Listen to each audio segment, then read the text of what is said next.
Hey guys, thanks for tuning in. This is Optibottom coming to you with another video review. And today we're going to be taking a look at the new Nickelodeon Teenage Mutant Ninja Turtles, Mozar, the leader of the Triceraton army from their new Dimension X line. Now, as you can see, for the package, a little bit different than what we got before. We got them in their spacesuits, and then you got the nice Dimension X logo right there. And then for the package, you got the clear clamshell with Mozar there in the back. You got the name and everything. Come around to the bottom, you got warning stuff. And according to my friend Bob Gilmer, it makes babies sad from the ages 0 to 3. So we'll go with that. You come around to the back of the package, and you got other figures that are currently available, including the new Dimension X Turtles, which I probably won't pick up, but they're still decent nonetheless.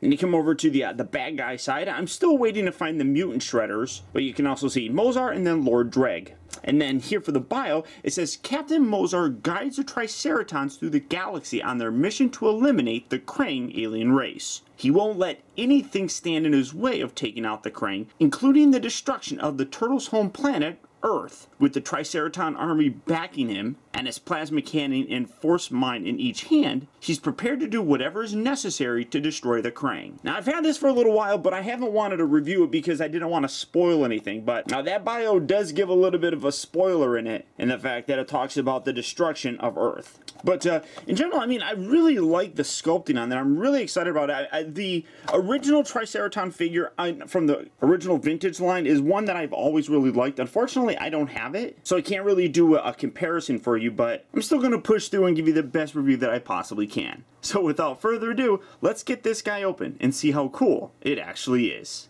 Guys, so here we have Commander Mozar, Captain Mozar, or whatever you want to call him, basically the leader of the Triceraton army, opened up and out of his packaging. And I'm really quite impressed with this guy. Now, the major thing about him really has to be like the sculpting here in the head. It's really outstanding. There was a lot of molded detail in this. Now, granted that, you know, I say that, and it's like that Playmates doesn't put that molding in there. They actually do. It's just a lot of time that molding is lost in the lack of paint applications. But because this really doesn't need paint applications, I guess it just stands out so very nicely. When you come in to take a closer look, and I'm going to zoom in here, you can see that there's a great deal of pitted and cracking throughout the crest of his ridge here in the back. I mean, real great detail in terms of what they did for the actual horns here. I mean, you got the busted nose one, which is very cartoon accurate. You do have some paint here for his eyes. I love how you got one blue eye,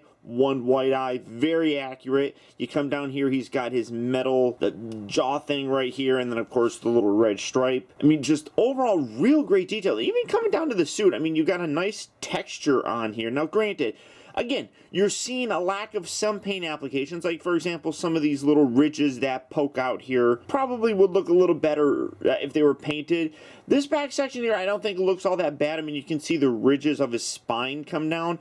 I kind of don't mind that not being painted or anything like that, and honestly I'm trying to remember if that was actually painted in the show and I don't recall. But the only thing that really I think lacks paint is down here on his boots. It should have some silver down here, and then this section right here, you can see this is probably part of the actual design of his suit as it comes down, and you can see where it stops and becomes the rest of the tail. That should be all painted black, but I don't think it looks all that bad. And then the tail itself kind of fits, you know, with the color of his body and everything. And I guess, you know, you can put some more painted detail in the ridges, but all in all, I am really very, very happy with how this guy turned out in terms of the overall sculpting and aesthetic of him. Now, one thing that's funny about the Triceratons is they've been around since the comic books. The early Mirage comics did have the Turtles with Fugitoid going off and battling the Triceraton army. And then the Triceratons again were introduced in the original 80s cartoon. But for some reason,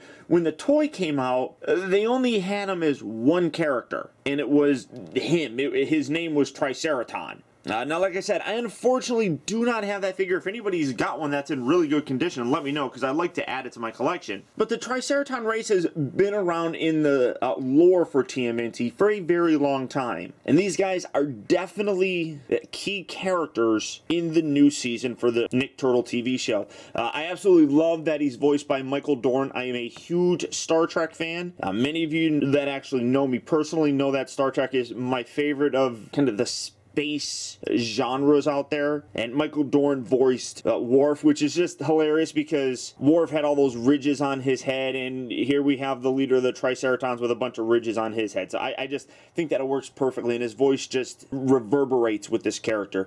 But all in all, I'm very, very happy with him. Now, for the articulation, you can see that the cut here is on an angle, so his head does rotate, but it more just kind of like swivels from side to side, kind of. You're not getting a full rotation like that. The shoulders here are on pin and hinge joints. I'm going to coin that, pin and hinge. It's a pin and then it hinges. So it rotates and then it hinges up and down. Now this side right here does get a little bit limited in because of this piece right here, but it's not bad. You can still get it up there pretty good.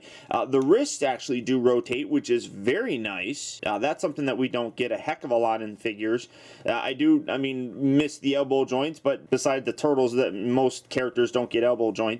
But you also do get a waist swivel, which is fairly rare on these figures. And then you got the pin hinge joints down here for the waist. So you move forward and back. They can rotate, but it's kind of awkward to do. You rotate it out like when you get it out like that, and then you rotate it, so it doesn't do too much. But you got the swivel from that pin, and then you got the hinge going in and out. You can see that his feet are hollow, but you do have some peg holes right there. Stands very nicely. You come around here to the back, I forgot that you do have the tail that is articulated.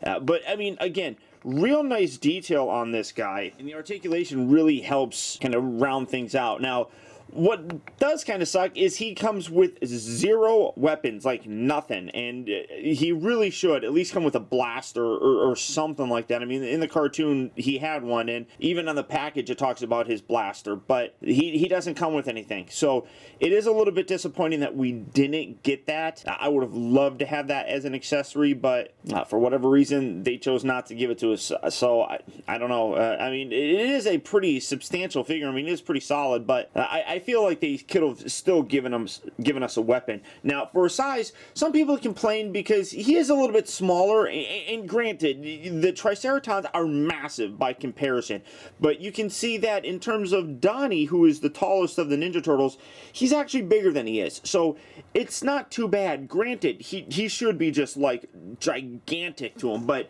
it's not as bad on the level of like Leatherhead here, who is probably the worst offender of a big character that has a ridiculously small figure.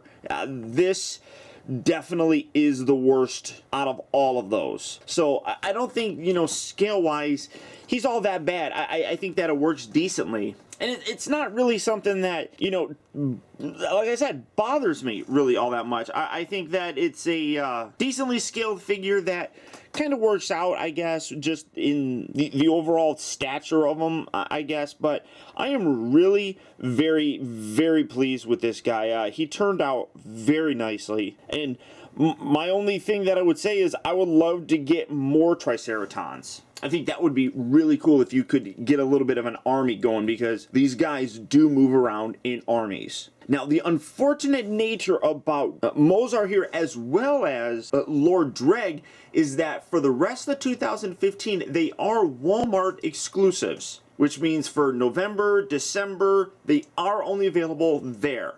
But the good news is that at least Walmart seems to be getting entire cases of these, so they are not very hard to find. When 2016 rolls around, they should be available at a wide variety of different retailers. So if you're looking for this guy, good luck and happy hunting. Now, I'd also like to mention that this figure was provided via the support of my patrons. So I would encourage you to check out down in the video description the various people who helped make this review possible. And if you'd be interested in becoming a patron, check out my Patreon page at patreon.com/Optibotimus. But beyond that, guys, that's about it. So once again, I want to thank you for tuning in. This has been Optibotimus, and until next time, I'll talk to you later.